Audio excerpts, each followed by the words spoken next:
The Nerdgasm Talk podcast is brought to you by Spaces Philly. If you love podcasts, go to spacesphilly.com where you can check out Lulu and Pop, Both Sides, Turntables, Jump Thought Super Tongue, and the Nerd Coalition's very own No Gimmicks Needed.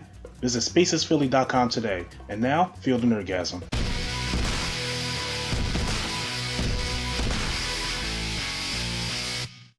I want to start off, it's going to be a little somber because we lost some legends, man. We lost some legends. And first of all, you know what's funny? I was kind of hoping Q-Flow be here for this part.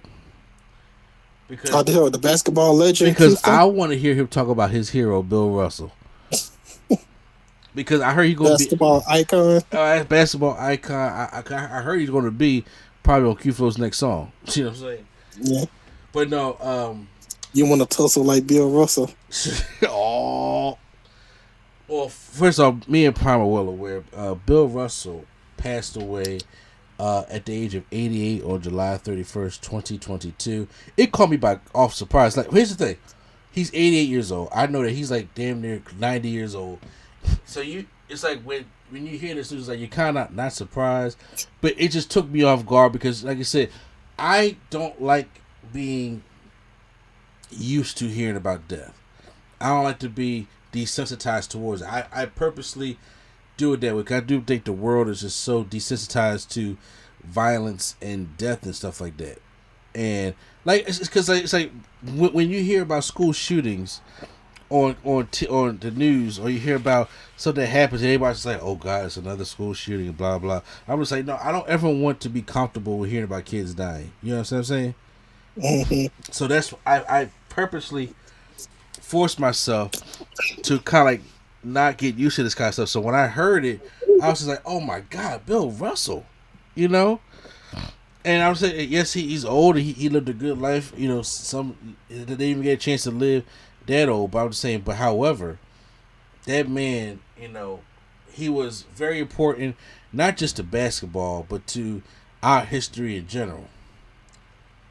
And the man, obviously, Boston Celtics. I'm not a Boston Celtics fan, but I do like a lot of players that came from over there. 11 championships.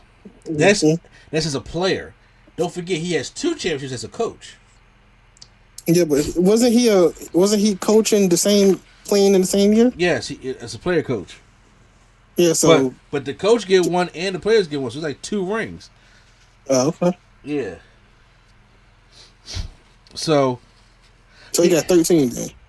Yeah, but so that's what I'm listening to here. Also, 5-time most valuable player, 12-time NBA All-Star Game MVP, 3-time NBA first team, 8-time NBA second team, defensive first team 1 time, 4-time rebounding champion, Lifetime Achievement Award. He made all the anniversary teams 25, 35, 50, and 75.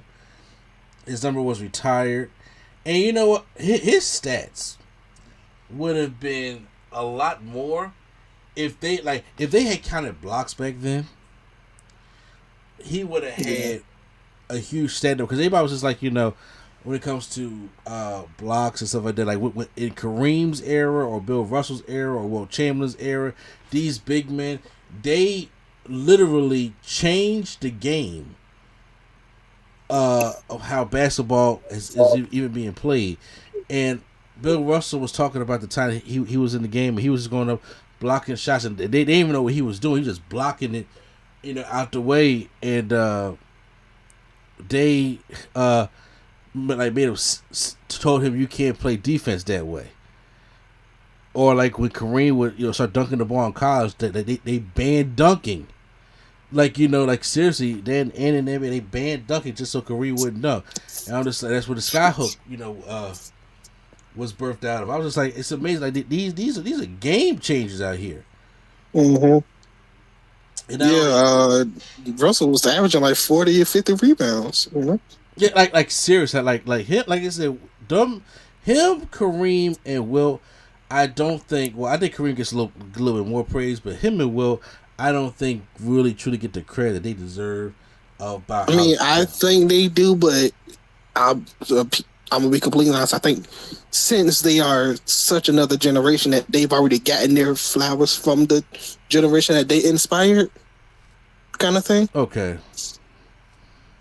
Yeah. Maybe that's what, because I feel like I just feel like a lot of people now, obviously, like I would say maybe AI and Jordan there was obviously inspired by them and they gave them their flowers then. But the people of today really are inspired by AI and Kobe and LeBron, so they don't really probably know that they're, it's like a 2 or 3 level of inspiration there that they probably don't know. So yes, yeah, sitting there with basketball history, but it's like, people out there who probably sit there and think like, they think Bam Adebayo is a dominant center. I'm just like, or Joel Embiid, and it's like, yeah, but there was, big man today who's out there shooting threes, and then there was like the big man where you had Shaq, David Robinson, Olajuwon, then you had the big man of Russell, Kareem, Chamberlain. You know what I'm saying? Mm-hmm. So it was just like, I understand each generation passes down, but it's like, a lot of times when you talk about great big men, Bill Russell, like, he comes up for the championship wins, but it's like when it comes to dominance of the big man game, Bill Russell's name doesn't get thrown around there a lot. I think it should get. I think it should, but then also once again, he kind of. I don't want to say he got a short end of the stick, but he was kind of at most times at an advantage. Well, I mean, also, he also came from an area like, first of all, he played in Boston, which is a very racist place, which has been admitted. And then on top of that, like, he was saying, he was just still a black man just trying to make it in basketball. So there's a lot of things like you just never know what could happen depending on what era. And another thing of the different things that he did also when it came to social change and social justice, which me personally, I think the era is different because once again, I'm not an athlete, right? And I'm not a professional athlete that makes a lot of money. But to do the stuff that he, Kareem, Jim Brown, Muhammad Ali, like when they all came together to support Muhammad Ali for not wanting to go to Vietnam, and to be there and to fight social justice issues, he helped define what an athlete can be, and they're just more than just bouncing a ball. And that's the thing. There are a lot of athletes who sit there and go by the whole either shut up and dribble, or they are really so disconnected from the cause that to the point where they don't necessarily see a need to do it, or to the point where, let's just be real, nobody wants that kind of attention. The kind of racism and the kind of stuff that Bill Russell dealt with during his playing time. It's not something any NBA player or anybody, period, should have to go through. And it's like, you kind of feel lonely because all your teammates are like white, except for like Sam Jones. But this man played with like Bob Cousy and them and stuff like that. And Havlicek. Yeah, Havlicek. And what's the other guy's name? John Howley and all them. Oh, I thought I was going to say Cowens. Okay. No, and John Howley, stuff like that. And I can't say, like the times are different. And those could be like, do you trust those guys to have your back, especially in Boston? Like come the fuck on. So to go out on a limb and to be like, I am fighting for this because this is bigger than basketball. This is bigger than sport, but I have a platform to travel. Like, and I'm saying he traveled to the point where he would try to go to different places and try to go through civil rights workshops to work with different communities, like going to Mississippi. And right now, it's like, to me, LeBron has taken that on the most. To the point where he has a big enough platform to the point where y'all can get mad at him all you want to, but y'all can't take LeBron down, And I do. I'm not gonna lie though. I do wish that there were,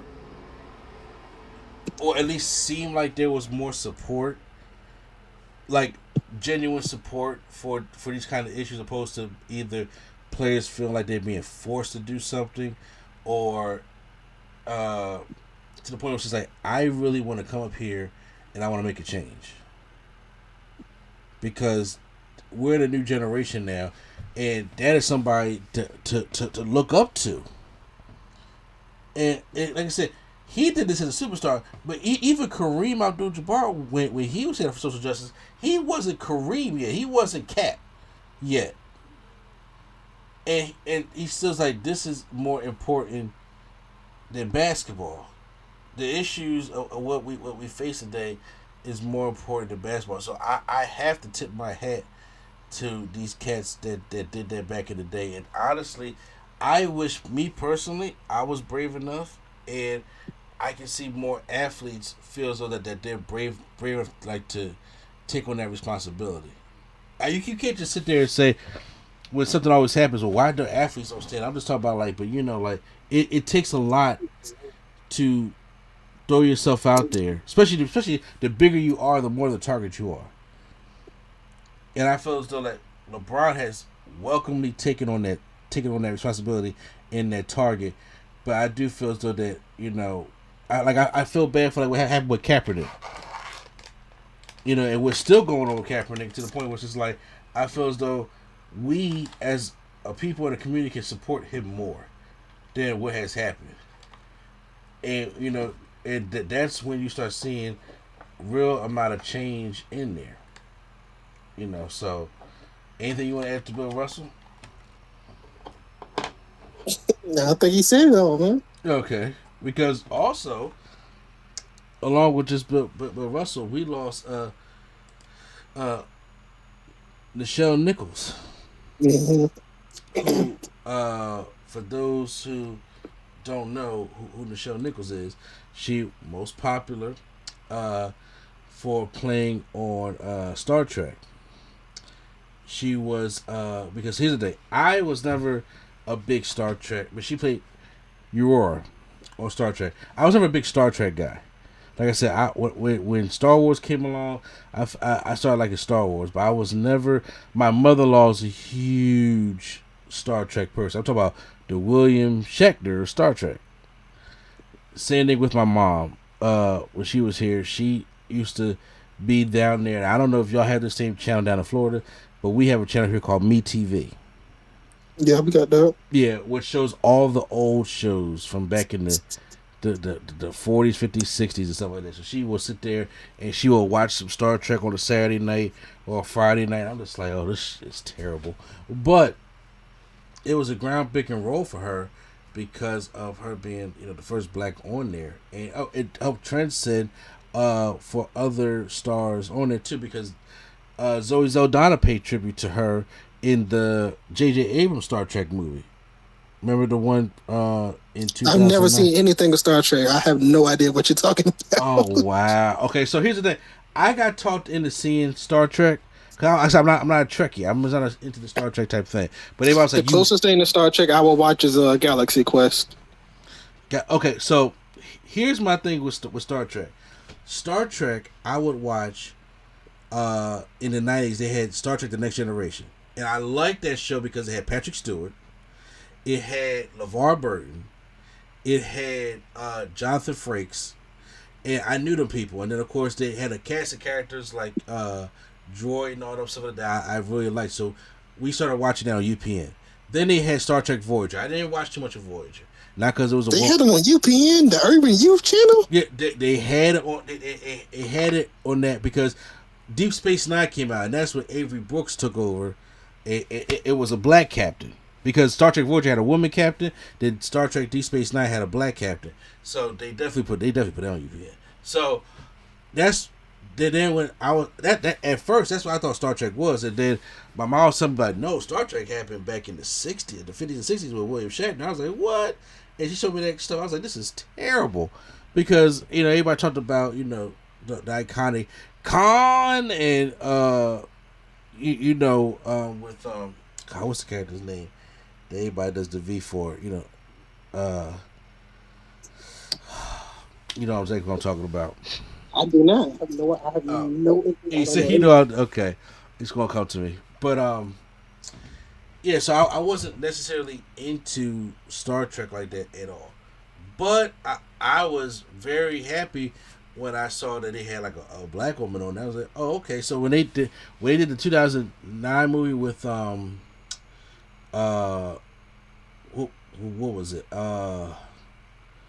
Chris Pine. They did that, and they had Zoe Saldana in there, kind of like taking the Aurora part. I don't know. I forgot if she played the actual character, or she did just having another black character on there. I'm not necessarily sure. I can't remember, but that was Spock is who I'm thinking of. Spock, Leonard Nimoy as Spock. That's what I'm thinking of. God, that was bothering me. Oh, but yeah. So they had her on there, and then they kept her for. And actually, the Star Trek movies were actually pretty good. I'm not even gonna lie to you. I didn't see the third one yet, but the Star Trek movies were actually pretty good. Even Tyler Perry showed up in one of the movies. Yes. Well, that just you just ruined it right there. Any chance that it had, that didn't sell it. But however, chance that it had, that's it. I'm not watching it. You wasn't gonna watch it anyway. I could have been interested as soon as she said Tyler Perry. Oh, that's going down the drain. Well, yes. Well, like her Star Trek role really jumped up because she was in all the Star Trek movies, and then I didn't see her in her later movies. She played, had a couple of parts here or there, but if you like blaxploitation, she played a pimp in Truck Turner. It's I'm very into blaxploitation movies, and when my dad be showing me new blaxploitation movies, and he showed me Truck Turner with Isaac Hayes, this movie was because blaxploitation movies is so bad it's good. Like you just can't look away. And my favorite blaxploitation movie being Uptown Saturday Night, which I do hope Kevin Hart and Dwayne Johnson make a remake of. But neither here nor there. It was supposed to be with Chadwick. I know he think about doing it with Chadwick, and there was rumors of like a Will Smith and Denzel doing it. But I think right now, for the friendship, the pairing, and the chemistry, I think The Rock and Kevin Hart, Dwayne, whoever you call him, and Kevin Hart can make a good pairing that they're knowing Kevin Hart, it'll be like Kevin Hart and like John Boyega or somebody crazy. Well, I was saying, here's the thing though, because like I think Dwayne can fit that part. Like, have you ever seen Uptown Saturday Night? Yes, that's with Bill Cosby, right? Yeah, and Sidney Poitier. Okay, yeah, love that movie. That's my favorite blaxploitation movie, and it's not great at all, but I just love the movie. So, but yeah, she was a Truck Turner, which ended up being one after the many times I've seen it. It was one of my closet favorites. So she definitely passed away at the age of 89 of heart failure. So. Somebody else passed away too. Name is Vin. I forgot. Wait, let me look it up. I think it was like one or two people that passed away. I think Lady Sketch told me of one, and you told me of another one. Cause I think you would know him. Yeah. Oh damn! I didn't even know. And I never know. Vin Scrolly. You said Ben Scrolly. Vin Scrolly. He's a sports announcer. Oh, Vin Scrolly. He looks familiar by the picture, so I don't know if you know him or not. But 94, a good life. But I've heard of him before, but I didn't know he passed away neither. But he just passed away by the day we recorded this podcast. So yeah. So man, a lot of deaths from that late July, early August. So I wanted to make sure. And Pat Carroll too, by the way. Yeah. So I know Lady Sketch will kill me when I forget who else passed away, but I want to make sure I give condolences to all the families out there who have lost loved ones and people who are not celebrities, who are losing loved ones every day, who's still fighting COVID, who's still fighting new disease, who just people that lose freak accidents, gun violence, all that's going on in the country. People are losing somebody every day. So my condolences go out to all those people because everybody's experiencing some kind of loss, and even though we see these people as celebrities in a celebrity eye, they have families too. They looked at them as just regular people. So I want to make sure I give my condolences to them. Some parts of the family. Well, yeah, but you know what I'm saying, Prime.